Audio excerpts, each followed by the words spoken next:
किसी ने बहुत खूब कहा है कि अनुशासन ही हमारे जीवन की उद्देश्य और उपलब्धि का बीज है। यदि हमारा जीवन संयमित और अनुशासित है तो असंभव कार्य को भी हम संभव कर सकते हैं। ओम शांति दोस्तों, नमस्कार। दोस्तों, ये कहानी एक परिवार की है जिसमें केवल एक लड़का और उसकी माँ रहते थे।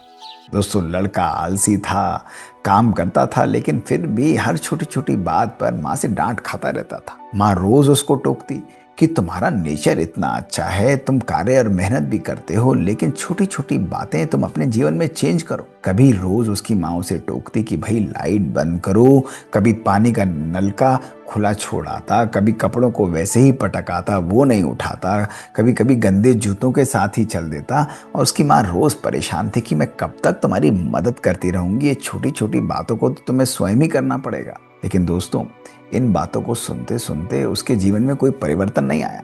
लेकिन माँ जब भी बोलती तो वो अपने कान को जैसे बंद कर लेता और बहुत इरिटेट होता रहता। पूरे दिन यही संकल्प रहता कि मैं तो परेशान आ गया हूँ इस दिन की चिक चिक से, कहीं ना कहीं किसी प्रकार से मेरी एक अच्छी बढ़िया नौकरी लग जाए तो मैं यहाँ तो घर छोड़कर ही चला जाऊं। ऐसे ऐसे संकल्प वो करता रहता था।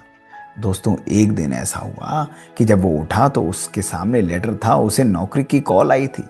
बहुत बड़ा इंस्टीट्यूशन था दोस्तों, वहां उसे इंटरव्यू के लिए जाना था। अब दोस्तों, उसके मन में उत्साह था, उसे लगा कि अब इस रोज की चिक चिक से छुटकारा पड़ेगा। मैं तो जाता हूँ और जाकर ये इंटरव्यू देकर आता हूँ। और दोस्तों, तैयार होकर जिस दिन निर्धारित था उस दिन वो इंटरव्यू देने के लिए चल दिया। बहुत खुश था, मन के अंदर आनंद था। और दोस्तों, वहां पर पहुंचा तो देखा बहुत सारे लोग वहां पर इंटरव्यू के लिए आए हुए थे, लोग जा रहे थे। लेकिन दोस्तों, जब उसका टर्न आया तो उसने देखा कि वो रास्ता जहां पर इंटरव्यू के लिए जाना था वो एक गार्डन, एक पार्क से होते हुए जाता था। दोस्तों, बगीचे से होता हुआ वहां गया तो उसने देखा उस बगीचे में पूरे में पानी फैला हुआ था। वो हैरान हुआ कि भाई ऐसा कौन सा रास्ता जहाँ पानी के बीच में से हमको जाना है। उसने देखा कि एक नलका जो है वो खुला हुआ था, उससे पानी निकलता जा रहा था। लोग जा रहे थे इंटरव्यू देने, लेकिन उनके ऊपर कोई असर नहीं पड़ रहा था। उसे ध्यान आया कि यार मैं इस नलके को ही बंद कर देता हूँ, पूरी बगीचे में पानी ही पानी हो गया है, हमारे जूते और कपड़े भी खराब हो रहे हैं। और ऐसा उसने सोचा। वो रुका और जाकर उसने नलके को बंद कर दिया। और बराबर में ही एक कपड़ा था, एक झाड़ू रखी हुई थी। उसने जहां पर फर्श पे और बगीचे में पानी था उसको सबको साफ कर दिया, ताकि सबके लिए मार्ग जो है वो सुंदर बन जाए। अब दोस्तों, उसने अपने कपड़ों को साफ किया और फिर आगे चल दिया। आगे गया, बिल्डिंग में एंटर किया तो वहां पर देखा कि एक रोशनदान से पूरे एरिया के अंदर रोशनी ही रोशनी आ रही थी। लेकिन वहां उसने देखा कि इतनी सारी लाइटें जल रही हैं जिनका कोई योगदान ही नहीं है। उसे महसूस हुआ कि ये लाइटें तो फालतू जल रही हैं। माँ की बात ध्यान में आ रही थी कि भाई अगर खाली लाइट जलती हुई देखो और जरूरत नहीं है तो उस लाइट को बंद कर देना। अब दोस्तों, इसी बात को उसने सुना, जहां लोग बिना देखे वो ऊपर चढ़े जा रहे थे, वो गया और जाकर उसने इस लाइट को भी बंद कर दिया। ऊपर जा रहा था तभी देखा रास्ते में चलते चलते एक व्यक्ति तेजी से दौड़ता उसकी तरफ आया और टकरा कर गिर गया। उसके हाथ से बहुत सारी किताबें भी गिर गई। उसने बड़े प्यार से रुका और लोगों से कहा कि भाई जरा देख कर चला करिए, मैं आपकी मदद कर देता हूँ। उसने सारे बिखरे हुए सामान को उठाने में उसकी मदद की, उस अपने कपड़ों को साफ किया और कहा देखो भाई, कहाँ इंटरव्यू में देने आया और सवेरे सवेरे इस चिक चिक के अंदर मैं फंस गया हूँ। और ऐसे करते करते वो इंटरव्यू के चैम्बर में पहुंच गया। दोस्तों, अपने टर्न की इंतजार कर रहा था। जब उसका टर्न आया, अंदर उसे बुलाया गया तो अंदर पहुंचते ही उसे बड़े प्यार से बिठाया और बिठाते ही उससे बोला कि अच्छा भाई, अब आप ये बताइए आप कब से ज्वाइन करना चाहते हैं। वो हैरान हो गया, कोई प्रश्न नहीं, कोई इंट्रोडक्शन नहीं, कोई बात नहीं। उसने कहा मेरा तो इंटरव्यू ही नहीं हुआ है, मैं ज्वाइनिंग कैसे करूंगा। उसने कहा नहीं, हमने तो आपको इवैल्यूएट कर लिया है। उसने कहा आपने हमको इवैल्यूएट कब किया। उसने कहा जब से आपने इस बिल्डिंग के अंदर एंटर किया है तब से ही हम आपको इवैल्यूएट कर रहे हैं, आपकी एक एक गतिविधि को देख रहे हैं और आपका एक एक कार्य आपकी सोच, आपकी मानसिकता को झलकाता है। आप देख रहे हैं कि केवल आपने अपना ध्यान नहीं दिया, लेकिन हमारा ऑर्गेनाइजेशन साफ रहे। नलके के द्वारा जब वो गंदी हो रही थी जमीन, ना केवल आपने उसको साफ किया लेकिन आपने नलके को भी बंद किया।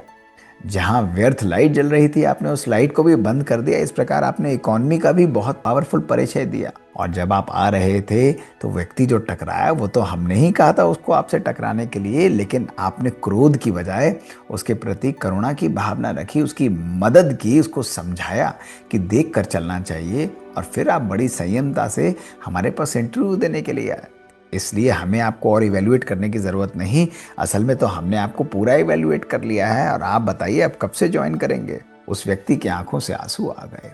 और दोस्तों, जब वो ये बातें सुन रहा था उसे और कुछ ध्यान नहीं आ रहा था। उसे रोज अपने घर की ही चिक चिक और माँ की बातें ध्यान आ रही थी कि मेरी माँ तो ये छोटी बातों को मुझे रोज परिवर्तन करने को बोलती है, और जिन बातों से मैं इरिटेट होता हूँ वही छोटी छोटी बातें जब मैंने आज अपनी लाइफ में नेचुरली प्रैक्टिस करी, वो मेरी हैबिट बन गई थी, तो मुझे उन्हीं बातों ने आज इतने बड़े इंटरव्यू में भी सिलेक्ट करा दिया। दोस्तों, जहाँ उसे अपने मन पर ग्लानि आ रही थी, जहाँ वो सोचता था कि मैं इतनी बातों पे कोसता रहता हूँ, नेगेटिव बोलता रहता हूँ, वहीं उसके मन में खुशी भी थी कि आज उसका जीवन एक नया आयाम, एक नई मोड़ की तरफ आकर खड़ा है। उसने मुस्कुराते हुए उस इंटरव्यू को एक्सेप्ट किया और कहा कि भाई देखिए, एक ही शर्त पे मैं इस जॉब को स्वीकार करूंगा। केवल एक बात आपको माननी पड़ेगी कि मैं अपनी माँ के साथ रहते हुए ही यहाँ पर कार्य करूंगा, इसी जगह पर कार्य करूंगा।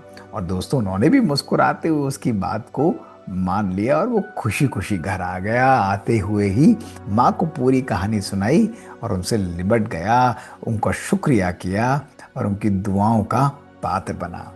दोस्तों, कभी कभी हम भी अपने जीवन के अंदर इन छोटी छोटी बातों पर इरिटेट हो जाते हैं।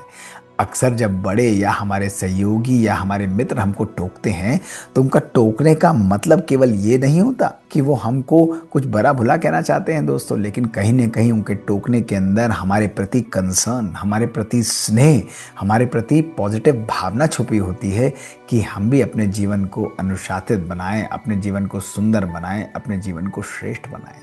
दोस्तों, ये छोटी छोटी बातें हमारे जीवन के अंदर एक नया आयाम, एक नया मोड़ देती हैं।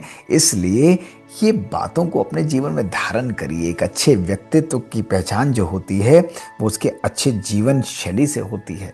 जब इन छोटी छोटी बातों का हम ध्यान रखते हैं तो हमारा व्यक्तित्व निखरता है।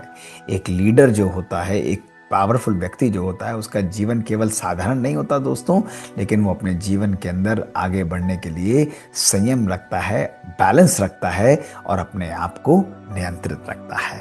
दोस्तों, है ना मजेदार कहानी? इन बातों को अपने जीवन में लाइएगा। एक दिन के अंदर इन छोटी छोटी बातों को के ऊपर ध्यान करिए।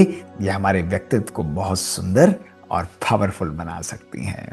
बात बात में ऐसी ही छोटी छोटी कहानियाँ हम आपके लिए लेकर दोस्तों आते रहेंगे, प्रस्तुत करते रहेंगे।